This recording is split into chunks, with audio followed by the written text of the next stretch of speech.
Joel here, State 48 Exotics. Still, I guess, you know, I'm just gonna, that's my thing. Everybody knows that. But yeah, so today I wanted to just do a quick little update on the reticulated python here in this rack.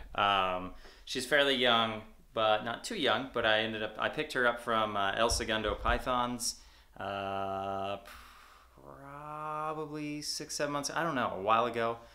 She's doing great. She's probably, it's tough. They're all my favorite. You know, I keep saying that. Now I'm at that point where I keep saying she's my favorite.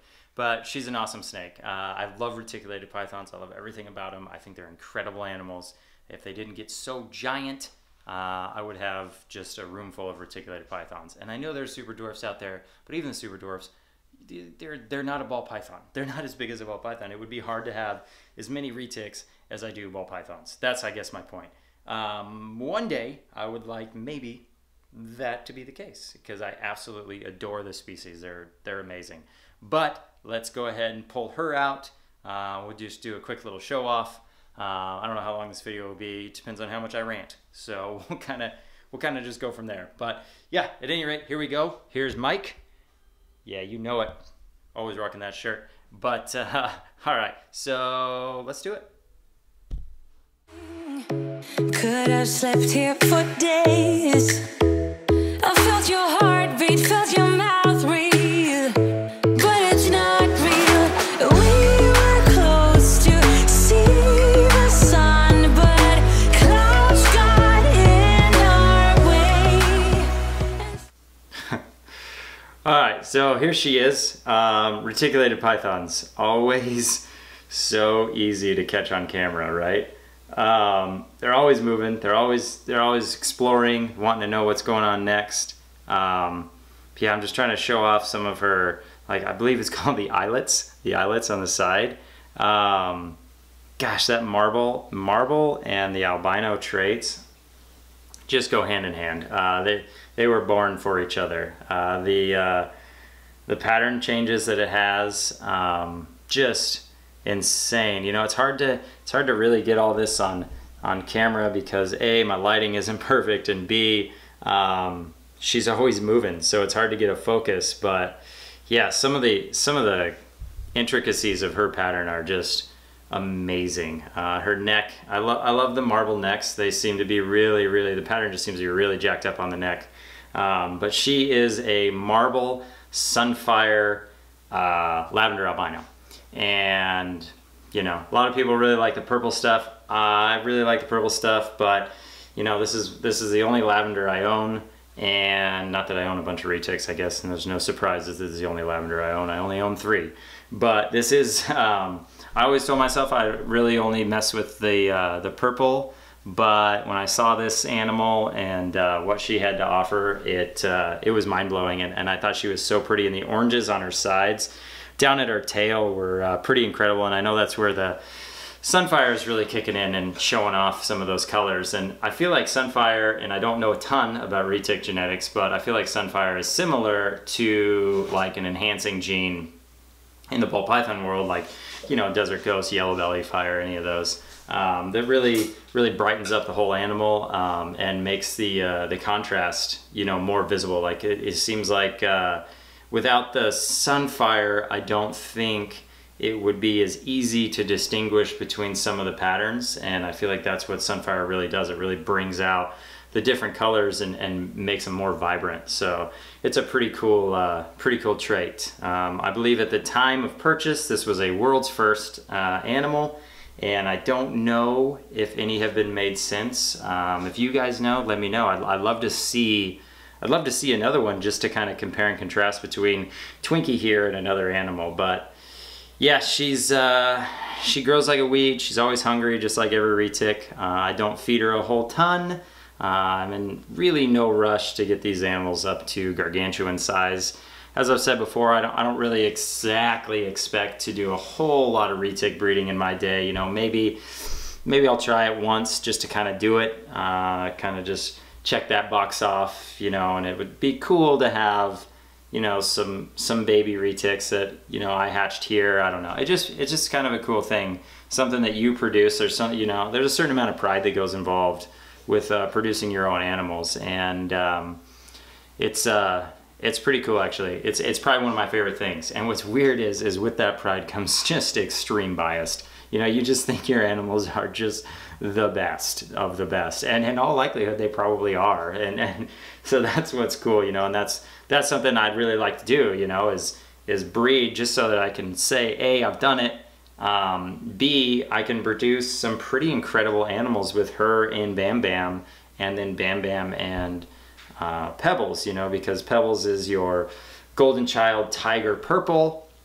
Bam Bam is a marble het purple, so with that, you know, I can breed that to her as well, and I'll get lavenders and purples. And the only other thing though is when I would be maybe marking the non-visuals, they would only be het albino. I wouldn't know if it was a lavender or purple albino, from my understanding of retic albinism genetics, which, like I said, isn't of the best. I just really like the snakes. I'm not exactly what I would call really an expert in anything, and I'm certainly not an expert in retic genetics. So if somebody wants to dive in on that down below, that would be great as well.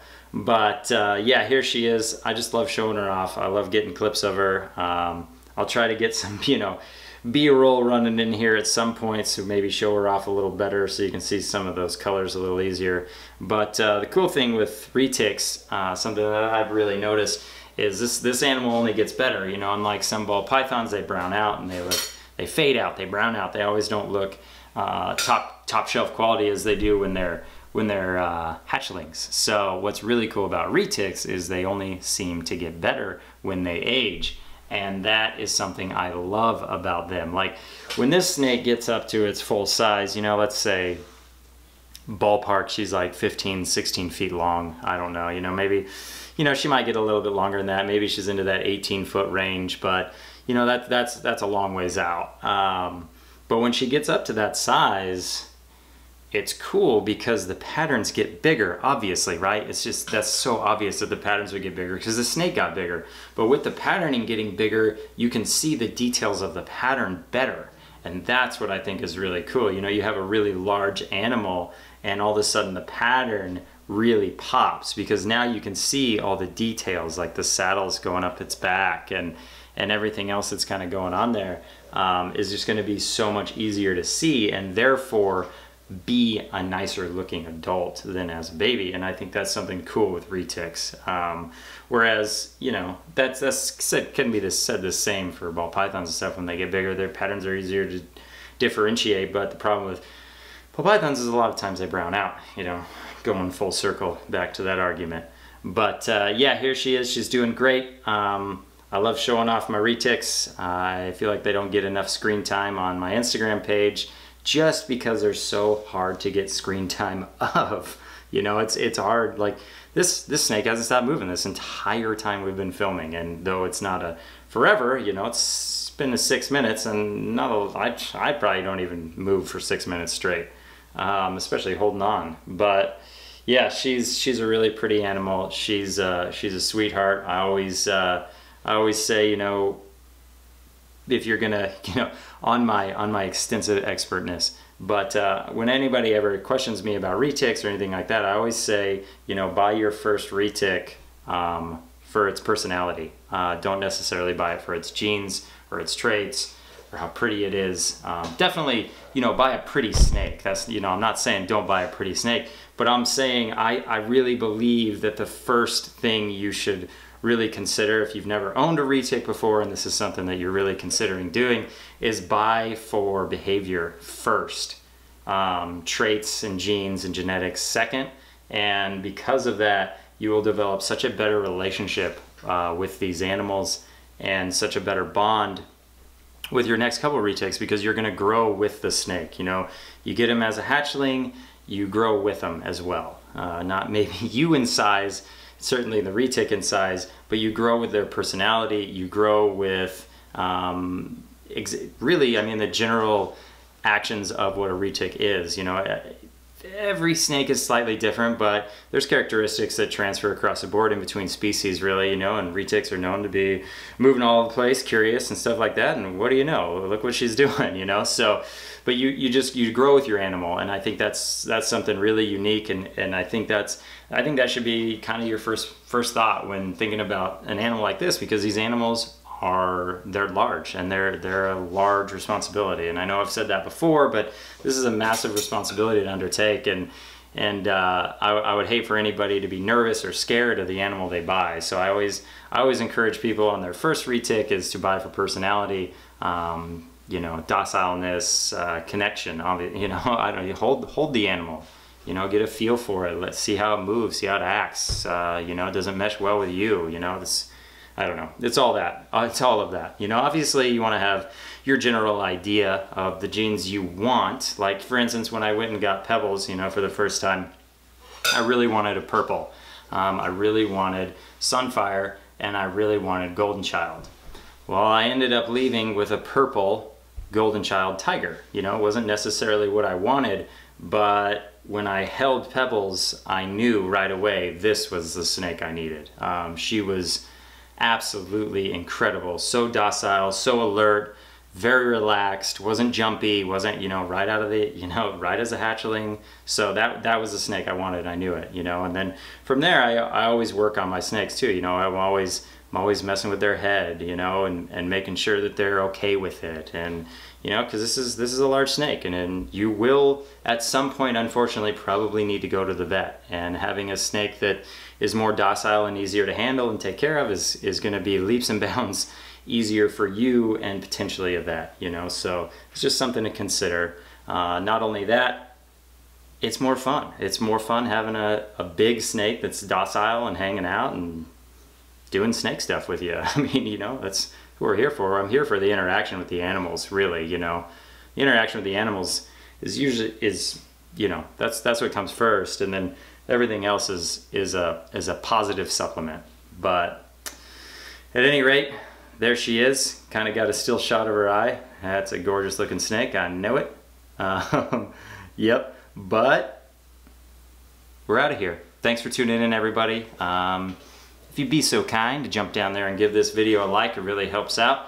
And I don't really know how it helps out, but it seems to really help out. The more likes I get, the more views I get, and the more people I reach, and that's kind of what I'm here for. So yeah, if you could jump down, give me a like, give me a comment, let me know what you guys think about retics. As I said, I'm certainly not an expert. Everything I just said was essentially just a common sense opinion I've came up with. But if there are any retic specialists, let's have some discussion. I love talking about snakes. But yeah, at any rate, thanks everybody for tuning in. Couldn't be happier to share this experience with everybody. And until next time, see y'all later.